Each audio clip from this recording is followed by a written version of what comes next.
So the first one is our food truck. So we were completely unknown, and so we started with the food truck, and we basically took our food truck around to different communities and gave our product away. So wherever there was a crowd, whether it was in a parking lot, on a street corner, at Venice Beach in Los Angeles, wherever there was a crowd, we would park our truck and we would just give the product away. We had ambassadors who would talk about it. We would give coupons away, and we would start to create the demand and the awareness. So I'm just going to show you a video. Whoops.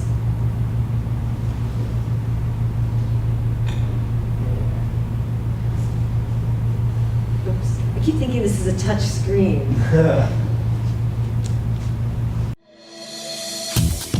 Please join us as Skinny Pasta takes to the streets of Los Angeles. You'll meet our founder, learn about our delicious high-protein pasta, and see people discovering that they can love pasta again. Hi there, my name is Margot Micallef. I'm the founder and CEO of Gabriella's Kitchen. My sister and I started the company a number of years ago because we had given up eating pasta. I try to limit the amount of carbs that I have, which includes the pasta, but I love it. Even though I need carbohydrates so that I can keep my energy up when I'm dancing, I try to steer away from, processed things as far as like pasta because, I gotta stay in shape. Pasta and skinny are never associated together. I said to my sister, there's got to be a pasta out there that is nutritious and delicious. And so I went on a hunt and I came back and I found nothing. For me to be interested in eating pasta, it really would have to entail some type of health benefit. If I could find a pasta that was low carb, had good protein, and was super healthy, then I'd be back into it for sure. I said to my sister, we have to create something ourselves. Protein and pasta, that seems counterintuitive. Any kind of pasta that's low in carbs, it's hard to believe. There are other protein pastas out there, and usually they just have that weird kind of texture, and it's just so off-putting. It's got to be delicious and then nutritious. And so we're really excited that we can offer both. Mangia pasta? Yes, for breakfast, lunch, and dinner. Good for you. We'll try this. I'm really excited to try it. Say ah. Skinny pasta is ridiculously delicious. I'm not a big whole grain pasta kind of guy, but this is pretty damn good. I finished my plate. With skinny pasta, it was really delicious, and the texture was great, and I couldn't tell the difference at all. I feel like it's full of flavor, that it doesn't leave me wanting more. It gives me everything that I want, but without the calories. Skinny pasta is what I'm looking for. Enjoying pasta and watching my weight. High protein, low carb, that's exactly what we need for our lifestyle. Yeah. It'll be a healthy dinner for both of us to enjoy. And we could have an energy to do other things after. This is amazing! I'm so excited. You've sold me. With skinny pasta, I could definitely learn to love eating pasta again. Riami pasta. Skinny pasta will make you love pasta again. Skinny pasta. Pasta.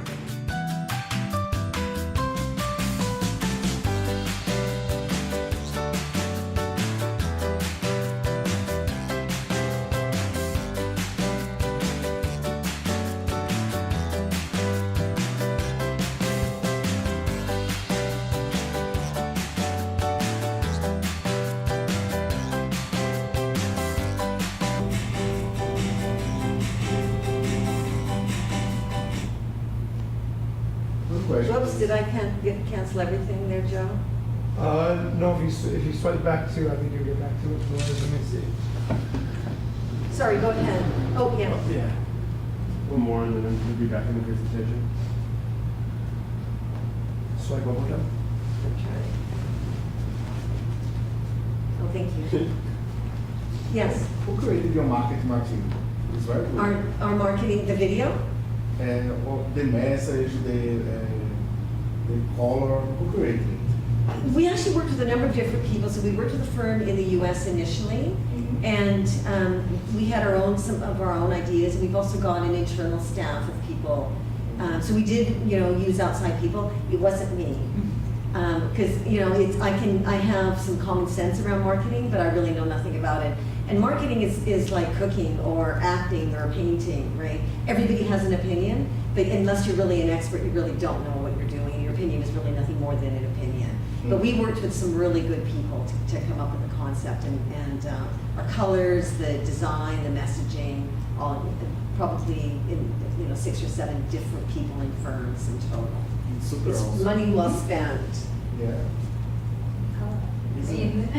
What's that? No, just learn about colors and their meaning. Yeah, there is meaning around colors, absolutely. So one of our other strategies is our blogger strategy. So what we did with our blogger strategy was, and I can show you, I can just look at this catalog. This is just some of the blogging activity that we chronicled, and you can take a look at it and just pass it on. It's kind of dull if you want to just sit and flip pages. But what we wanted to do was we wanted to influence the decision making, and the idea behind bloggers and experts is that you get a third-party validation of your product, and it's not you that's pushing the message, it's somebody else. And we already know, and we have known, that marketing and advertising has been very successful using celebrities and others to flog products, and there's an aspirational element to it as well. But nowadays, bloggers, who often reach smaller groups, is a much more affordable way to actually get a third-party expert to endorse your product. So, our bloggers will be dietitians, wellness experts, athletes, chefs, anyone that can impact the target market that we've identified. And they will just blog about us, they'll tweet about us, they'll endorse us, you'll see some of the messages that they've conveyed, they've recommended us. And some of them will have as few as 10,000 followers, and some of them will have hundreds of thousands of followers. So it's a great way to get your message across, and it's relatively inexpensive compared to trying to find a celebrity who will actually endorse your product. There's also a movement afoot with consumers where they are becoming less and less influenced by celebrities who they know are being paid to endorse a product versus bloggers or someone who is not getting paid. We just give them a product, they taste it, and they speak authentically and honestly about the product. And it's more influential because people know this is really the opinion of the person that they have put some faith into. So that's our blogger strategy. We've had a lot of success with that. Can I ask you a question? Yeah, of course. How has your engagement with the 50-plus segment been blogging? I work in the senior space, so I'm curious for especially online, what kind of traction are you getting? What kind of engagement are you getting? We get less engagement with the older population, but they do read blogs. Yeah. So they won't read, they'll probably focus more on the expert blogs, so dietitians, wellness experts, physicians, things like that, than they will with just the lifestyle blogs. But they do, in fact, read blogs and are impacted by blogs. They less so by Twitter, which I'll talk about, Instagram, and some of those other social media channels. Cool. Thank you. Sure. Our other strategy was our PR strategy. And PR is actually a really great way to get your message across. It's much less expensive than advertising. It's a third-party endorsement. It's considered earned media. And you have the risk that the reporter, the journalist, is going to write their own message, and it may not actually streamline with what you're trying to convey. But it's a great way to get your message across. We use a PR firm with offices in LA and New York, and we have a person on staff who does our PR work, and we're actively in the market. So these are just some of the media outlets that have featured us. I've got some examples here of an article that was covered in just a local magazine. And the things that we talk about, so this is just an article, a travel article that talks about me and what I do as CEO of Gabriella's Kitchen when I travel, what kinds of things I would take with me, and what my go-to things are. So it's not necessarily always about the product, because we also have a story and a backstory, and we want to share that story. Sometimes it's about our team, it's about me, it's about my sister, as well as about the product and some of the attributes and features of the product. Just out of curiosity, how are you reaching out to these large media companies and convincing them to do a story with you?